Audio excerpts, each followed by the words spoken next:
வணக்கம். உங்கள் பிரியாணி மாஸ்டர் அனீஃபா.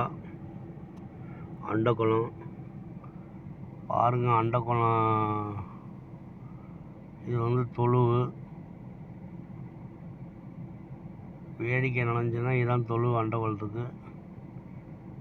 இங்கே பாருங்கள், அரச மரம். இந்த அரச மரம் இந்த அரச மரம் கிட்டத்தட்ட ஒரு 75 வருஷம் 80 வருஷம் ஆச்சு. எங்கள் மங்களத்துப்பட்டி பெரியசாமி தாத்தா இந்த மரம் வச்சார். அண்டகுளத்தில் காய்கறிக்கடை வச்சுருந்தார் வீசியார்னு. அவர் வச்ச மரம் இன்றைக்கி துளுத்து பல பேருக்கு நிழல் கொடுத்துக்கிட்டு இருக்கு.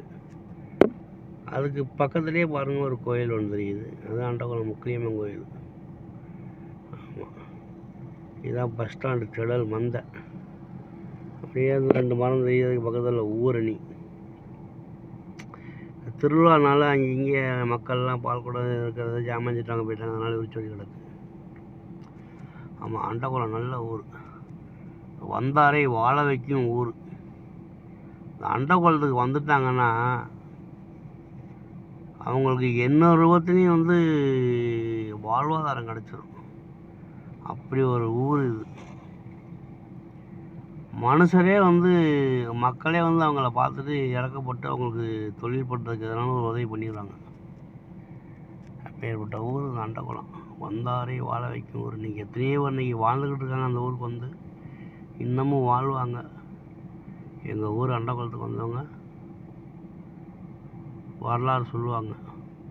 இப்படி ஊர் பாருங்கள். இன்றைக்கி காலையில் மந்தை விரிச்சோடி கிடக்கு. ஏன்னா மக்கள்லாம் இங்கே திருவிழாங்கிறதுனால கிட்டக்கிட்டு போயிட்டாங்க. எப்போ காலையில் சாயந்தரம் ஜெகஜோதியாக இருக்கும். அண்டகுளத்தில் மினி பஸ் இது. ரொம்ப வருஷத்துக்கு அப்புறம் ஒரு மினி பஸ் இப்போ அண்டகுளத்தில் ஓடிக்கிட்டு இருக்கு ரோட்டில். ஆமாம்,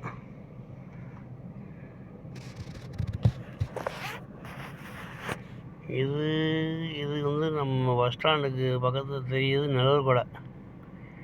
இதில் நம்ம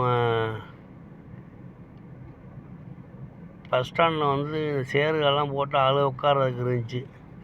அதெல்லாம் எடுத்துக்கொண்டு இரும்புகளில் போட்டு பேரிச்சம்பழம் எடுத்துகிட்டு போயிட்டாங்க. கொட்டாயும் பேர்ந்து போய் கிடக்கு. இந்த பஸ் ஸ்டாண்டுக்கு ஒரு விடிகாலம் இருக்குதுல்ல. நான் கண்டிப்பாக ஓட்டு கேட்டு வருவாங்க. கண்டிப்பாக ஓட்டு கேட்டு வந்தாங்கன்னா நான் மறிப்பேன். எல்லாரையும் மறித்து பஸ் ஸ்டாண்டை கட்டி கொடுத்துருப்பாங்க என்றேன். இதில் சேரு எல்லாத்தையுமே எடுத்துக்கிட்ட வச்சுட்டு பேரிச்சம்பழம் எடுத்துகிட்டு போயிட்டாங்க. ஒரு சேரு கூட இல்லை. ஆமாம், அப்படி இருக்கு. அதனால கடையை பாருங்கள், பழம்பொருள் ஒடியமாக கிடக்கு. இதுதான் நம்ம ஹைஸ்கூல், அரசினர் உயர்நிலைப்பள்ளி.